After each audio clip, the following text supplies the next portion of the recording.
اللہ انصاف اور احسان کرنے اور رشتہ داروں کو خرچ سے مدد دینے کا حکم دیتا ہے، اور بے حیائی اور نامعقول کاموں سے اور سرکشی سے منع کرتا ہے، اور تمہیں نصیحت کرتا ہے تاکہ تم یاد رکھو۔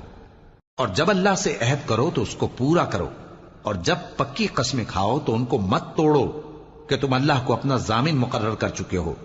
اور جو کچھ تم کرتے ہو اللہ اس کو جانتا ہے۔ اور اس عورت کی طرح نہ ہونا جس نے محنت سے تو سود کاتا پھر اس کو توڑ کر ٹکڑے ٹکڑے کر ڈالا، کہ تم اپنی قسموں کو آپس میں اس بات کا ذریعہ بنانے لگو کہ ایک گروہ دوسرے گروہ سے زیادہ غالب رہے۔ بات یہ ہے کہ اللہ تمہیں اس سے آزماتا ہے،